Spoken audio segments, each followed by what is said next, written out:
never talked in this space. We've never used this space to talk, so I hope you guys can hear us. And I'm so grateful that you all came to just experiment with us on this first night to see what it's like to bring a bunch of friends together to hear another friend and brilliant artist have a conversation. And so thank you for jumping in and spending the day with us and the night with us. So you and we were just talking about like, I just opened the show here in New York. Yeah. And it's my first solo show here. And yeah, it's my first solo show. I've done like TFAF and different fairs and everything, but this was the first like dedicated show. Yeah. And has anybody gone to see Jubilee yet? If you haven't, you have to. But it's not far from here. It's on for a while, right? Till yeah, well, it's I think the 26th or 25th. Yeah, you have to check it out. Yeah. But we were just talking about how like as a black man who creates art,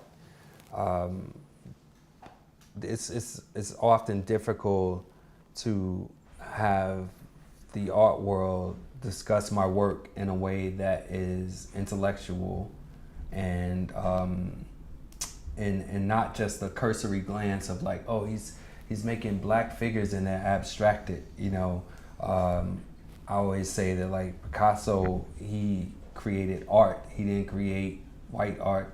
He didn't create Spanish art. It was accepted as art. So I believe that my experience is also part of the human experience. And, you know, maybe it's idealistic to think of right now in that way, but I feel that I would like to see it where it's like this is just part of humanity, you know? But yeah, that's what we were talking about before the cameras came on.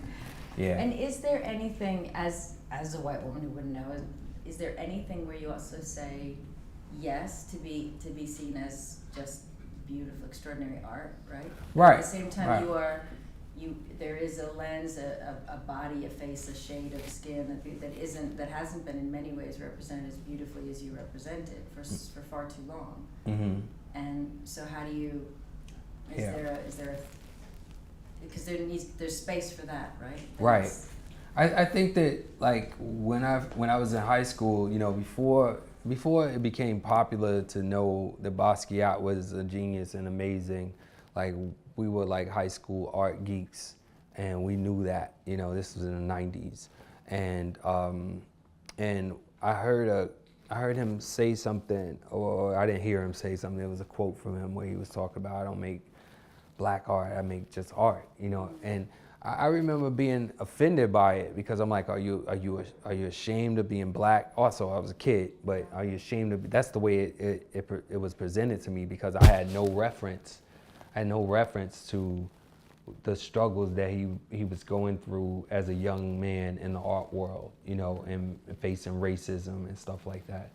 So now that, you know, I've been given an opportunity to, I'm not sitting in the seat, but I'm very close that that I understand what he was saying, where it's just like, you know, we do have a responsibility, and I feel like it's a responsibility to my ancestors and to the people who are still going through struggles today to represent in the best way possible. But I feel that I do that without, you know, mention. It just happens. It is what it is. Like I feel that just like with one of my favorite painters, his name is Jack Whitten, he always talks about the work is political. When I wake up in the morning and I make it, it is authentic and political without saying, you know. But can we talk about the ideas that are behind it? Because Jack Whitten was deep in the philosophy and science behind, you know, this magic that we call art, you know. At the end of the day, if nothing else could show us the reality, it's like when COVID hit, you know, the first thing that people went towards was like creativity and art. And it was then that I kind of like realized, I'm like, everything that we value in society, you know, whether it's a Mercedes-Benz or a mansion or some nice shoes, sneakers, whatever. That's art, you know. If music, you take any of that away, and you know, what are we like? Just IRS pray, and you know what I'm saying? Just like what you know, what is life? Yeah, if that makes sense, you know. Yeah, absolutely. Yeah. And so Jubilee, what was the thought behind that in particular, and that word and that series? First of all, like Jubilee, there are a few words in the English lexicon or whatever that when you say them and you see them written, that they give off a feeling, right? Jubilee is one of those words where it sounds and looks like what it is, which is this celebration, and whether it's a finite timeline or if it's just a general feeling, it's the same. Obviously, I'm coming as far as like the African American experience. Jubilee represents the Emancipation Proclamation, which has always been an interesting yet contentious subject because of, I don't necessarily believe that a person such as Abraham Lincoln has the power to free anyone. The laws can change, and I think that was important that the law did change. But with the show, I'm never based solely in reality. There's always a fantasy aspect to the work, and more so like a fantasy aspect to history. History to say, okay, we know the Emancipation Proclamation happened. What did it feel like for a black family who is, or if they existed, because it wasn't much of a family, but a black family to be finally emancipated, so to speak, right? We all know that there were not opportunities available. It's like you're free to do what, but on a less cynical outlook on it, I'm sure that there were there was an idea like of freedom, that we could do anything. And from what we saw, like from the Emancipation Proclamation up into the mid 60s, we saw a century of just this explosion of creativity. And you had doctors, lawyers, inventors, all coming out. And like what Gil Scott Heron often talked about when he was with his poem, like Whitey's on the Moon, always interpret that as like, if black people or brown people were not oppressed, what could we have accomplished right now together? We could have done so much more, but that was kind of like the basis for the show. And I always say that my work, where it exists right now, is in, like, so one of my favorite bands is Nirvana, right? And Kurt Cobain is one of my favorite writers, and I kind of always look at his work, and I say, like, his first album, Bleach, and then Incesticide. Those were Cobain gazing out at the world, right? It was almost like he was observing things that he saw into the world. But his work didn't become truly powerful, at least in my opinion, until the gaze turned inward. And that was Nirvana, where he started talking about the landscape within. And that's when you start to get to the meat and potatoes of what it is to be a human being, And I think that I'm experiencing a pivot where, like, my gaze has always been outward, because it's safe. It's safer. Like, I feel like there's a nightmare going on out here in the world, but there's always a worse nightmare going on inside, and always fight between good and evil and everything, and your past and your present. So, I feel that I'm on the crux of crossing over until now we're gonna start seeing my life, right? So Jubilee is, I would say, I can't dictate it because who knows what I'm gonna paint next, but I feel like this is gonna be one of my last shows where I'm gazing out at the world, you know? Yeah. Yeah. So, yeah. No, that's so Right. interesting. Well, just the process of being an artist to get to that, and the journey that you keep taking, and the self-discovery and the view of the world, and Yeah. I think that's why when we see your work, we have that. It does something for us. We didn't create it, but we can sit in front of it and we can absorb it, and it can feel.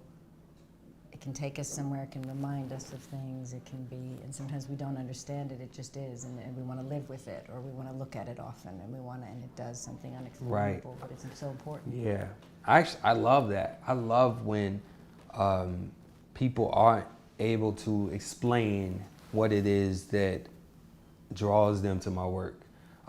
There have been times where I wake up at 3 a.m. or whatever, or maybe I'm just in the studio listening to jazz, and I'm drinking some whiskey and I'm feeling good, and something will hit me where I'll understand that what's happening here in terms of what's on the canvases is 100% spiritual. Like I've never had a spiritual experience like in the traditional sense, like in church. Like I used to close my eyes in church and I would see red and silver dots. And I'm like, where? Like I didn't feel like they saying, see God, and I'm just like, I don't see anything. Like I would almost be nodding off, you know? But the only time I've ever had a religious experience is when, like I said, I'm in a studio and I'll turn back and I'll look at something that I created and I can't explain it. And I'll say, man, this is so beautiful that not to minimize myself, but I feel like I can't create that. You know, like, and I don't know if that's true or not, but that's the feeling that I have. I'm not able to create that. So it must be some greater energy. Something coming through you. Yeah, that's creating the work. And, you know, I think that with the tragedies that happens with a lot of artists, I assume that it has to do with that great gift that's given, that there's this burden almost that is hard to reconcile for a lot of artists. And if you're lucky, you can mature to a point where you can learn to stabilize and, you know, stabilize all of the gifts that you have and not have that equal part of destruction, because, you know, we live in a world, it's all yin and yang, it's all like balance. So you're creating, you're giving all of this energy out to the world, and there's this kind of like, you know, when you step near a cliff, there's like a slight urge to jump. There's that in the creative process, like constantly, where like a creation and destruction. So I'm grateful to actually like to have made it. I feel like that phase where I'm like, okay, I can maybe make it till I'm 80 or something. Do you go through periods where like, have you ever tried to not paint? Have you ever tried to restrain yourself and see what happens? Have you ever tried to just?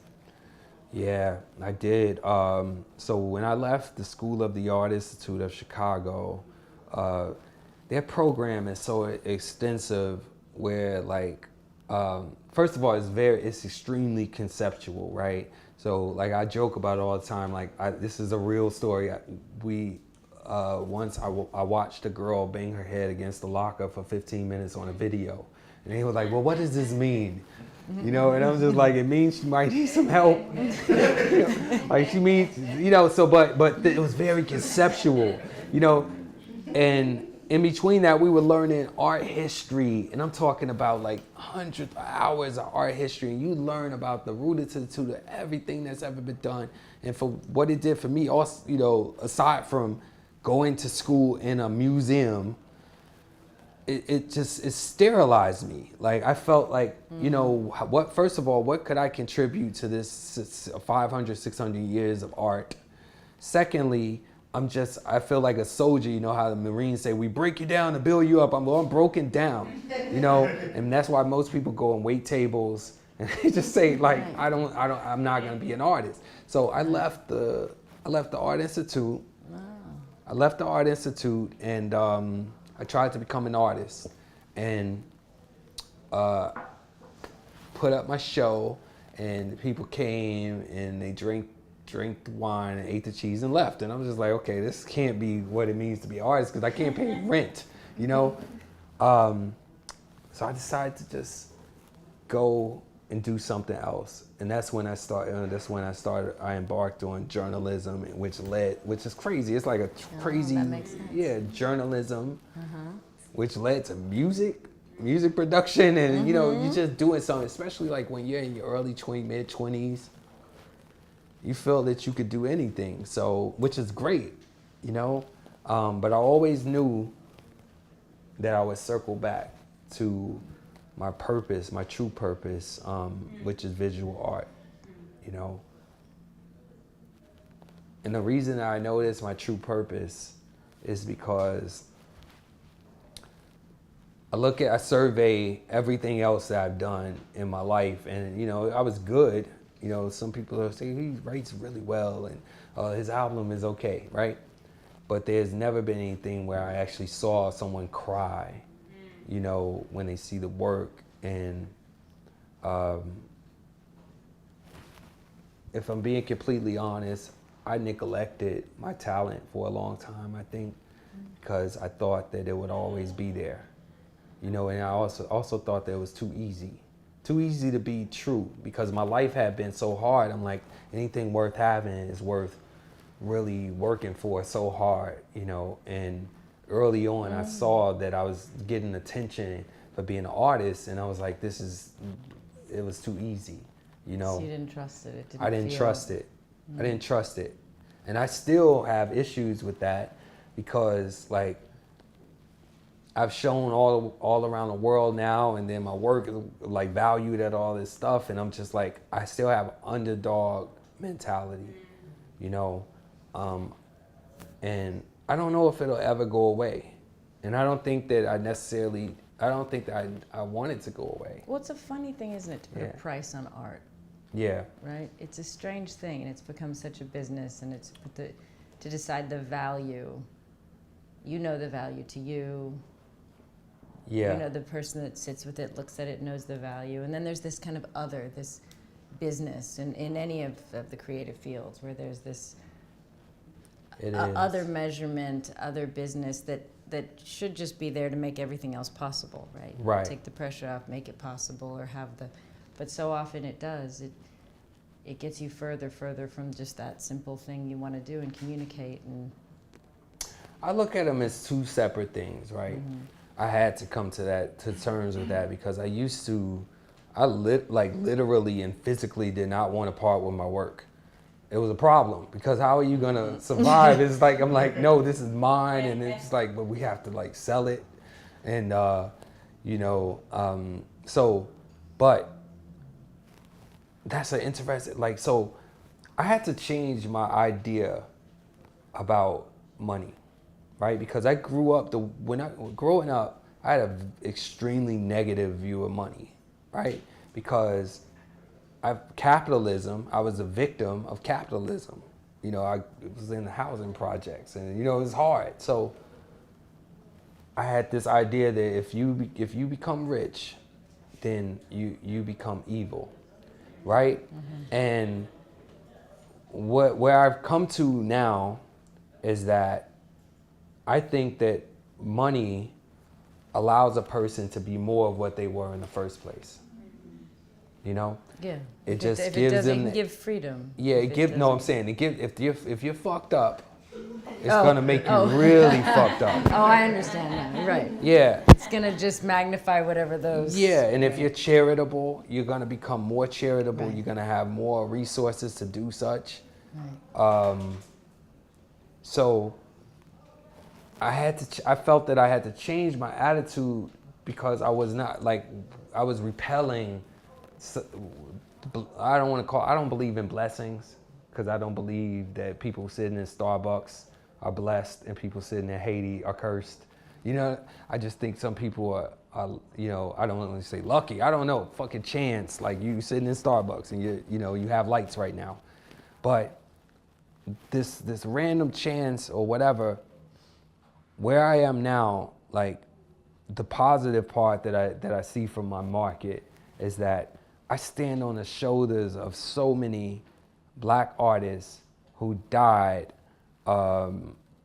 without seeing a penny, right? And they're not just Black artists, it's white artists as well, right? This is a new phenomenon, relatively new, where we're able to not only live off of our artwork, but we're able to create and become philanthropists, you know? And I think that's important. It's important. And I was asked in an interview recently, just like, you know, what my future plans or how I felt like, you know, and I said, you know, one of my biggest focuses outside of the work is my philanthropy, right? When you're coming from generational poverty, right? No one prepares you for financial success.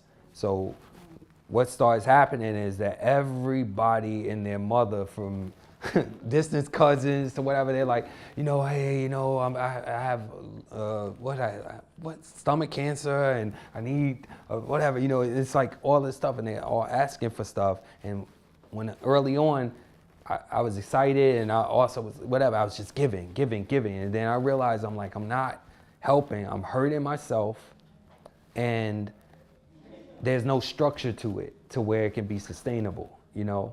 And I actually had to go to therapy for that, to like realize that, you know, you had, like, if I have a giving heart and you want to do well, but it has to be in a structure. It can't just be like, here, I'm gonna give you, because people will just go crazy with that, right? So I think that that's something that artists, there's no training program to learn that, to like, okay, you're gonna go from starving and eating ramen noodles and not paying rent to now you're a millionaire, like, or whatever, you know, 100,000 there.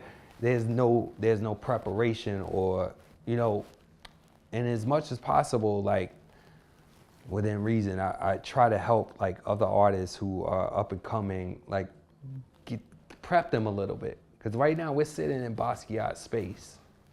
And I feel that he fell a victim to that, to like this art world, who they could be extremely brutal and callous. And it's like, if you don't have the fortification around you spiritually and otherwise, then you could really be in harm's way, you know? And I'm just, what, am I talking too long? No. Yeah, I don't know. No, it's wonderful to hear you talk about it. Yeah. So much to come to terms with the life as an artist, and to communicate and to. And my honest opinion of the art world right now is that it has become completely corporate, and the spirit of what made art like art, you know, the punk rock, or just like, I don't know, the ethos of that has just kind of folded. And I understand why, because it's like what I just described. There's this, you know, paradigm of like there's so many things that can really end your career. And for me, like I take those, I think I talked to you once about that, where I was like telling you like, man, I don't know how to navigate, you know, how I feel inside and what's right versus what is being presented to me and what is will garner success. Because I'm not a fucking fool. Like, I know that I feed my whole family, right? So they all depend on me, just like, you know, I'm sure your family depends on you, and is not like whatever rare, but that is the fear.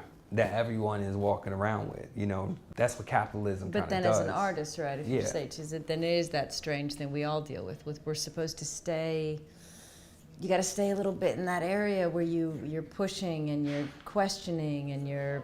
Right. Well, but I think that... You know, and it's good, and you do, and you need to. You have to. Right. I think that, though, if that is your natural practice, like, so with my work, right, I once tried to reproduce a painting from Jacob Lawrence. It was Jacob Lawrence painted a scene of a race riot in St. Louis. And I was like, I love that painting, and I want to try to like see if I can add my thing to it, you know? And I did it, and I was like, this is not you. You know, like, so there is Edgar Allan Poe, and then there's like, what's my guy who did Green Eggs and Ham? Dr. Seuss, right? Both are necessary. Or a Tupac Shakur, who's like, he could have these heavy themes and everything, and then there's a LL Cool J, you know? And no offense, I love LL Cool J. You have to figure out where you exist in that, right? So I think I know that my strength is showing what we could be, right? That's really beautiful. You know, and sometimes like I get a little, you know, the journalists come to me and they're like, you know, it's just so beautiful and it's just black beauty. And I'm like, oh shit. No, like it's so deep, it's so much deeper. There is pain there, but I'm also showing us what we have the potential to be, you know? And I know the problems. I know the problems of the world. Like I constantly, you know, I turn into Fred Hampton at night. I'm like speaking to my friends in private. I'm just like, this motherfucker, you know? But when it comes to my art, that's my refuge. So like I leave all of the problems of the world behind. I say, well, what can we be? Like this is what I'm painting right now, you know? Mm-hmm. Yeah. It really feels that way. Yeah. Your work. Thank you. Yeah. I'm a huge fan of. Before we met and got to know you, I just love your work. Thank you. I just think it is beautiful, but it is more than beautiful, and I don't have the words to describe it. It's strong, too. You know, sometimes you see the work and you still feel somebody's discovering, they're finding, they put something out there. It feels like it knows what it is. It has it's something very absolute about it, even though it moves and there's a fluidity and there's the way the colors, the way the shapes, the way the movement, the feeling there, but it's decided. Yeah. You know, I don't know how else to explain that, right? It feels with a very steady hand. Mm. I try to put that in a repetitive cycle over and over into one painting, so 500 years from now people can see it and they can feel that journey of struggle and triumph. And you know, if there's a secret ingredient, that's what it is in the work. And it's more complex than just black joy or black figuration abstraction. And I hope that I don't have to pass away until people can like really look at it and appreciate it for that, you know, whatever, you know. Yeah. Well, Yeah. we do appreciate it, and many more people, I think, that are becoming more aware. I don't think anybody who isn't face to face with your work doesn't appreciate it. It's just making sure enough people get face to face with it, right? But yeah, it's stunning and beautiful, and clearly comes from such an authentic place. Yeah. And yeah, so thank you. Thank you. You know, and I also just want to thank you for opening your space to me. And I know, you know, we spoke when this was in a development stage, and I'm sure it's still growing, you know, the Atelier. And tell me if I'm saying that wrong, because Atelier, I'm not French. Well, you know what's so Atelier. funny is I started this thinking this is going to be this atelier, and I'm going to have Atelier. clothes and everything, all this stuff, but then somehow that part I haven't even started yet, and the building itself has taken over. So, you know, you come into a room, you think you're going to build something to deal with sustainable fashion as art, and really to me it was just about creativity. And then you take the boards off the walls and you discover that. Yeah. And then you learn more about the history, and then and the building has reshaped everything. So to sit here with you as a first conversation in this room, it's like you're christening this space and allowing it to be the beginning of something new. So thank you. Yeah, I mean, this is like, so before you had the space, I would walk past here, and I'm big on feeling spirit. Like, how do I feel about a space? Like, I don't know if you've ever had it where you walk into a space, it's almost like it's a negative feeling. You just want to leave. You don't even know why. But then there's these positive spaces that invite you in, and that's the way I feel about this space. That's what I feel about it. So, yeah. I got to get you painting here. Got to encourage him to paint. Yeah, I mean, see what this space does. We'll close the whole building. yeah. We'll all bring you coffee. That would be crazy, like, because I think that I've noticed I paint differently in different places. Spaces, yeah. Yeah. I want to show you upstairs. Yeah, let's walk around. Yeah, I've never been up there, so yeah, that would be cool. Yeah. Hey. Hey, thanks everyone. Thank you.